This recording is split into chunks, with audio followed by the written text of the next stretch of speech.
হরে কৃষ্ণ। বিকাসুরের কাহিনী বর্ণনা করবার সময় ভক্ত পরিবারের জন্ম উল্লেখ করে মহারাজ পরীক্ষিতকে ভারত বলে সুখদেব গোস্বামী সম্বোধন করেন। মাতৃগর্ভে থাকার সময়ে ভগবান শ্রীকৃষ্ণ মহারাজ পরীক্ষিতের জীবন রক্ষা করেন। সেই রকম ব্রাহ্মণের অভিশাপ থেকে তার জীবন রক্ষার জন্য তিনি ভগবান শ্রীকৃষ্ণকে অনুরোধ করতে পারতেন, কিন্তু মহারাজ পরীক্ষিত তা করেননি। অথচ বিকাসুর হস্তস্পর্শ দ্বারা সকলকে বধ করে স্বয়ং অমর হতে চেয়েছিল।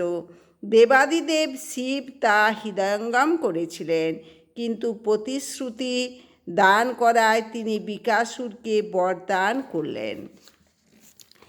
এই যাই হোক, ঘোর পাপী হওয়ায় বিকাসুর মনস্থ করল যে শিবকে বধ করে নিজের ব্যক্তিগত ভোগের জন্য পার্বতীকে হরণ করতে সে এই বর কাজে লাগাবে।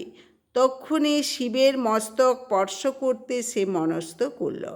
অসুরকে বরদান করে দেবাদিদেব এক বিপজ্জনক পরিস্থিতিতে পতিত হলেন। জড়বাদী উপাসকেরা দেবতা প্রদত্ত বরের অপব্যবহারের এটি হচ্ছে আর একটি দৃষ্টান্ত। কোনো রকম চিন্তা না করেই শিবের মস্তকে হস্ত স্থাপনের জন্য বিকাসুর দেবাদিদেব শিবের কাছে অচিরেই উপস্থিত হল। বিকাসুরের ভয়ে শিব এতই ভীত হয়ে পড়েছিলেন যে তার দেহ কম্পিত হল। তিনি সমতল ভূমি থেকে অন্তরিক্ষে পালাতে আরম্ভ করলেন। তারপর ঊর্ধ্বলোকের ওপর ব্রহ্মাণ্ডের শেষ সীমায় না পৌঁছানো পর্যন্ত অন্তরিক্ষ থেকে অন্যান্য গ্রহলোকে পালাতে লাগলেন। দেবাদিদেব শিব এক জায়গা থেকে আরেক জায়গায় পালাতে শুরু করলেন, কিন্তু বিকাসুরও তাকে অনুসরণ করতে লাগল। ব্রহ্মা, ইন্দ্র ও চন্দ্রাদি অন্য লোকের প্রধান দেবতারা আসন্ন বিপদ থেকে দেবাদিদেব শিবকে উদ্ধারের কোনো উপায় খুঁজে পেলেন না। যেখানেই শিব যান সেখানকার প্রধান প্রধান দেবতারা নির্বাক হয়ে থাকেন। অবশেষে ব্রহ্মাণ্ডের শ্বেতদ্বীপ নামক লোকে অবস্থিত ভগবান বিষ্ণুর কাছে দেবাদিদেব শিব উপস্থিত হন। এই শ্বেতদ্বীপ হচ্ছে এই ব্রহ্মাণ্ডের অন্তর্গত স্থানীয় মায়াতীত বৈকুণ্ঠ লোক। ভগবান বিষ্ণু তার সর্বব্যাপ্ত রূপে সর্বত্রই বিরাজমান, কিন্তু যেখানেই স্বয়ং তিনি অবস্থান করেন সে স্থানে বৈকুণ্ঠ পরিবেশ বিরাজ করে। ভগবদ্গীতায় উল্লেখ করা হয়েছে যে ভগবান শ্রীহরি সকল জীবের হৃদয়ে রয়েছেন, তাই তিনি নিজ ইতর বহু জীবের হৃদয়েও রয়েছেন। কিন্তু তার অর্থ এই নয় যে ভগবানও নিজ কুলোদ্ভূত। যে স্থানেই তিনি অবস্থান করেন সেই স্থান বৈকুণ্ঠে পরিণত হয়। তাই শ্বেতদ্বীপ নামে এই ব্রহ্মাণ্ডের অন্তর্গত গ্রহলোকটিও বৈকুণ্ঠ লোক।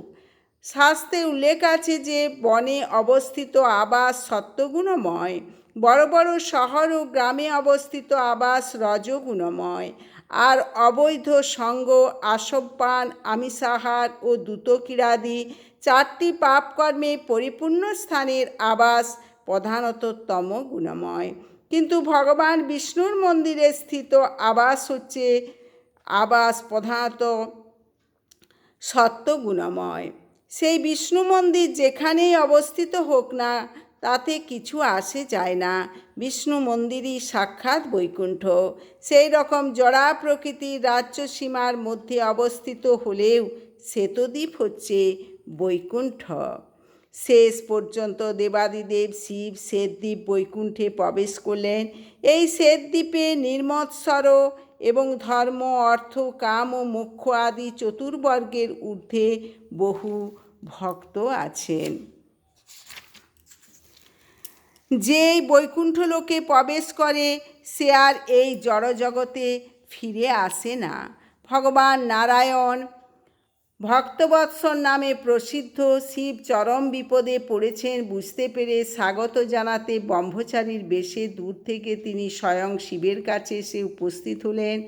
রুদ্রাক্ষ মালা, ব্রহ্মচারীর দণ্ড, মৃগচর্ম বেশ উপবীত কোমরবন্ধনী শোভিত দেহে আদর্শ ব্রহ্মচারীর বেশে ভগবান উপস্থিত হলেন। রুদ্রাক্ষ মালা তুলসী মালা থেকে ভিন্ন ধরনের।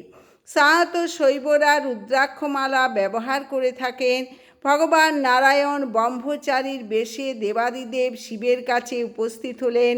দিব্য দেহ নিঃসৃত জ্যোতির্পুঞ্জ শুধু দেবাদিদেব শিবকে আকৃষ্ট করেনি, বিকাসুরকেও আকৃষ্ট করল।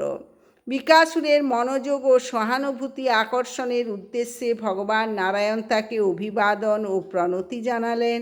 এইভাবে অসুরের গতিরোধ করে ভগবান নারায়ণ তাকে সম্বোধন করে বললেন, হে শকুনি নন্দন, মনে হচ্ছে তুমি বহুদূর থেকে আসছো। তোমাকে ক্লান্ত অবসন্ন দেখাচ্ছে। তোমার উদ্দেশ্য কি? তুমি এত দূর এসেছো কেন? তোমাকে অত্যন্ত পরিশ্রান্ত দেখাচ্ছে, তাই একটু বিশ্রাম নিতে তোমাকে আমি অনুরোধ করছি। অযথা পরিশ্রম করা উচিত নয়। প্রত্যেকেই তার দেহের মূল্য সম্বন্ধে সচেতন, কেননা কেবল এই দেহ দ্বারাই সকল ইচ্ছা পূর্ণ করা যায়। এই জন্য অযথা এই জড়দেহকে কষ্ট দেওয়া উচিত নয়। তার পিতা শকুনির সঙ্গে যে তার পরিচয় রয়েছে, সেই সম্বন্ধে দৃঢ় প্রত্যয় উৎপাদন করবার জন্য ব্রহ্মচারী বিকাসুরকে শকুনিনন্দন বলে সম্বোধন করেন। বিকাসুর তখন ব্রহ্মচারীকে তার পরিবারের একজন পরিচিত ব্যক্তি রূপে গ্রহণ করল। তাই ব্রহ্মচারীর সহানুভূতিপূর্ণ কথা তার হৃদয় স্পর্শ করল। বিশ্রামের সময় নেই বলার আগেই ভগবান নারায়ণ বিকাসুরকে এই জড়দেহের গুরুত্ব সম্পর্কে ভাষণ দিতে শুরু করলেন। বিকাসুরের দেহের গুরুত্ব সম্বন্ধে দৃঢ় প্রত্যয় হলো যে কোনো মানুষ, বিশেষত অসুর, এই জড়দেহকে অত্যন্ত গুরুত্বপূর্ণ ও প্রয়োজনীয় বলে গ্রহণ করে। এইভাবে বিকাসুরের এই দেহের গুরুত্ব সম্বন্ধে দৃঢ় বিশ্বাস হলো। তারপর বিকাসুরকে শান্ত করবার জন্য ব্রহ্মচারী তাকে বললেন, হে প্রভু, এখানে আসার জন্য তুমি যে কষ্ট স্বীকার করেছ, তা যদি আমাকে কৃপা করে বলো, তাহলে হয়তো আমি তোমাকে সাহায্য করতে পারবো, যাতে তোমার উদ্দেশ্য সফল হয়। পরোক্ষভাবে ভগবান নারায়ণ তাকে জানালেন যে ভগবান পরমেশ্বর, তাই দেবাদিদেব শিব কর্তৃক অসুবিধাজনক অবস্থার সুমীমাংসা ও সমাধান তিনি নিশ্চয়ই করবেন। ব্রহ্মচারী বেশী ভগবান নারায়ণের মিষ্টি কথায় বিকাসুর অতীব তুষ্ট হল। শেষ পর্যন্ত দেবাদিদেব শিবের বরদানের কাহিনী সকল সে প্রকাশ করল। ভগবান নারায়ণ বিকাসুরকে এই কথা বলে উত্তর দিলেন, আমি স্বয়ং বিশ্বাস করতে পারছি না যে দেবাদিদেব শিব বাস্তবে তোমাকে এই রকম বর দিয়েছে। আমি যতদূর জানি দেবাদিদেব শিবের মানসিক অবস্থা স্বাভাবিক নয়। শ্বশুর দক্ষের সঙ্গে তার কলহ হয়েছে এবং পিশাচ হওয়ার জন্য সে অভিশপ্ত হয়েছে। এইভাবে সে ভূতপ্রেতদের নায়ক হয়েছে। তাই আমি তার কথা বা প্রতিশ্রুতিতে বিশ্বাস করি না। কিন্তু তবু তুমি যদি দেবাদিদেব শিবের কথায় বিশ্বাস করো যে অসুররাজ, তাহলে নিজের মস্তকে হাত রেখে তুমি একবার পরীক্ষা করে দেখো না। যদি তার বর মিথ্যা প্রমাণিত হয়, তখন অবিলম্বে এই মিথ্যাবাদী শিবকে তুমি বধ করো, যাতে ভবিষ্যতে সে তার মিথ্যা বরদান করতে সাহসী না হয়।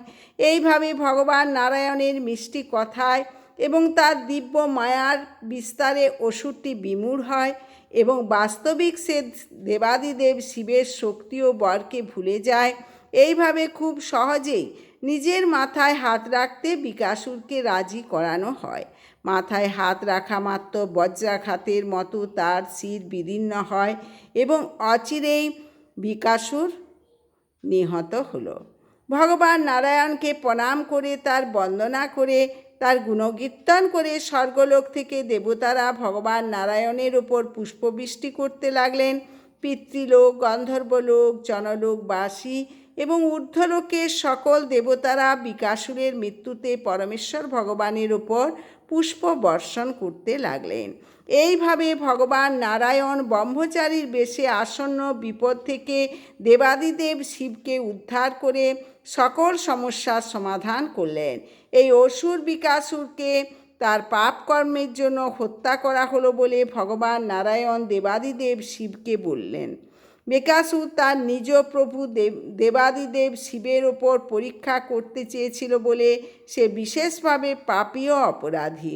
ভগবান নারায়ণ তখন দেবাদিদেব শিবকে বললেন, হে দেবাদিদেব, যে মহাজনের চরণে অপরাধ করে সে বেঁচে থাকতে পারে না, নিজ পাপকর্ম দ্বারাই সে বিনাশ প্রাপ্ত হয়।